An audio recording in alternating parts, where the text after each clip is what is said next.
In this episode of my Inkscape Beginner's Guide, I'm going to start discussing layers. This part will be more about how layers can be useful when it comes to creating and mostly editing your vector graphics. In part 2, I'll discuss all the options in detail. If you watched my tutorial so far, you've probably noticed that I didn't use layers in them. That's because layers take some time to set up, and I try to keep my videos as short as possible. But when you are creating more complex graphics, the time you spend on managing layers will later pay off and editing will become much easier. Now let's see how layers can come in handy even with some simple graphics.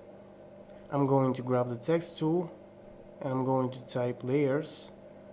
I'm going to make the text bold and also grab the select and transform tool, make the text bigger. For color, I'll select this dark orange, then Ctrl D to duplicate this, then I'll select this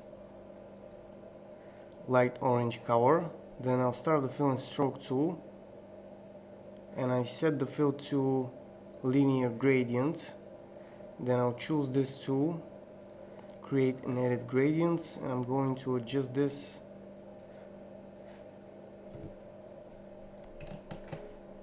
Next, with the select and transform tool, Ctrl D to duplicate, black color, and I'm going to increase the blur and send this object to the bottom. Okay, so now we have this text, we have a dark orange color, we have this highlight, and we also have a shadow. What if I want to move the shadow or adjust the color of the object in the middle, which has a dark orange color?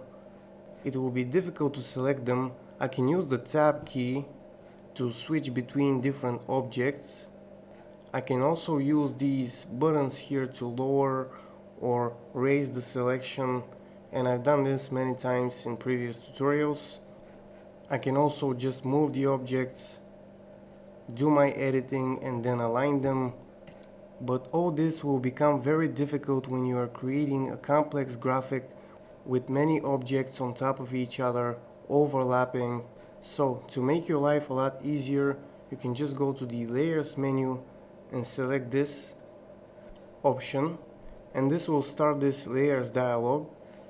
I don't know why we can't expand this section from here when this is docked like this. So you can grab it, click here, drag, and undock it, make it a floating dialog. Then you can just drag like this, click again, drag, and put it here, and now this section is much bigger. You will have more space to see your layers.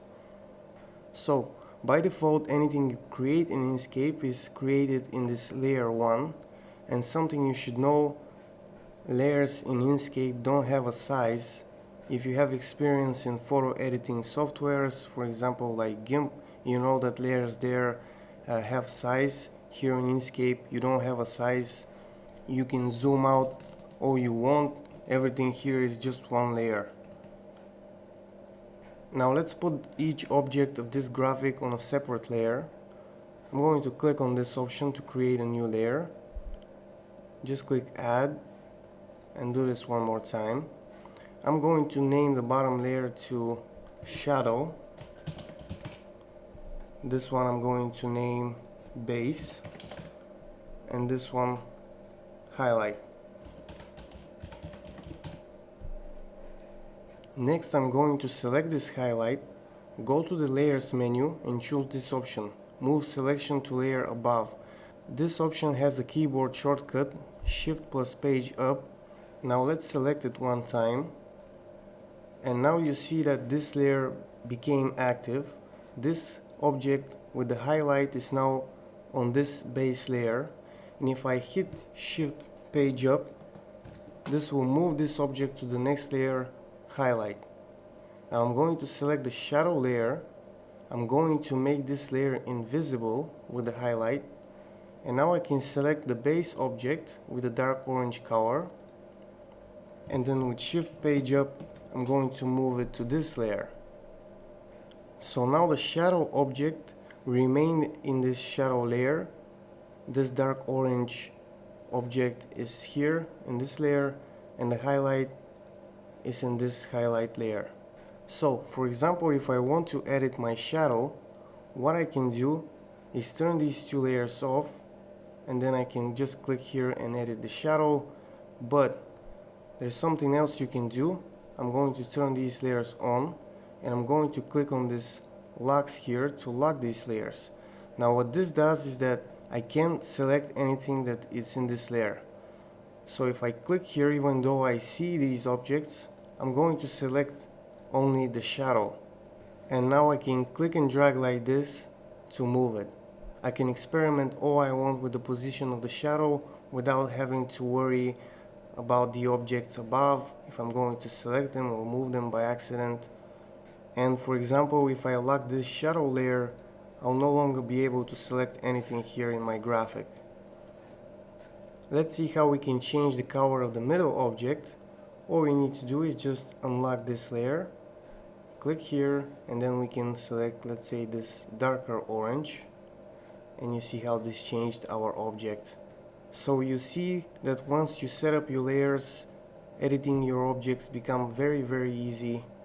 And in the next part I'm going to continue with explaining all these options in this dialog, also the options here and in the layers menu.